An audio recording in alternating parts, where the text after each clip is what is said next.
पूछे जाने पर कि उनकी गरीबी और दीनता कैसे दूर हो सकती है।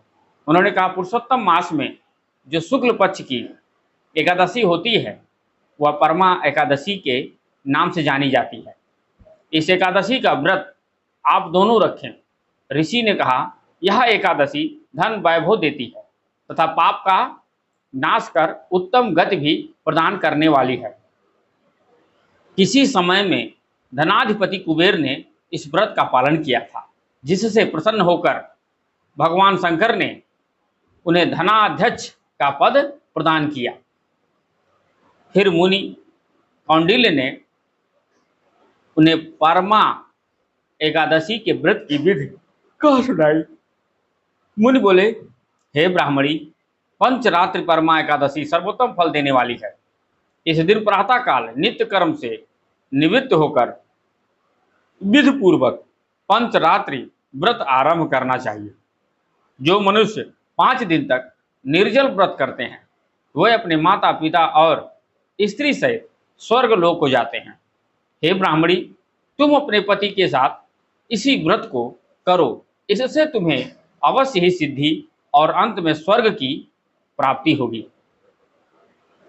कौंडिन्य मुनि के कहे अनुसार उन्होंने परमा एकादशी का 5 दिन तक व्रत किया। व्रत समाप्त होने पर ब्राह्मण की पत्नी ने एक राजकुमार को अपने यहाँ आते हुए देखा। राजकुमार ने ब्रह्मा जी की प्रेरणा से उन्हें आजीविका के लिए एक गांव और एक उत्तम घर जो कि सब वस्तुओं से परिपूर्ण था रहने के लिए दिया।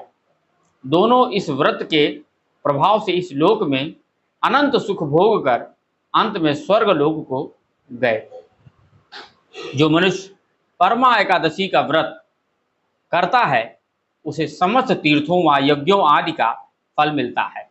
जिस प्रकार संसार में 4 पैर वालों में गौ, देवताओं में इंद्रराज श्रेष्ठ हैं, उसी प्रकार मासों में अधिक मास उत्तम है। इस मास में अंतिम पंचरात्रि अत्यंत पुण्य देने वाली है। उसके व्रत से समस्त पाप नष्ट हो जाते हैं और पुण्यमय लोगों की प्राप्ति होती है। इस प्रकार एकादशी का व्रत का पालन कर सकते हैं। जय जय श्री हरि।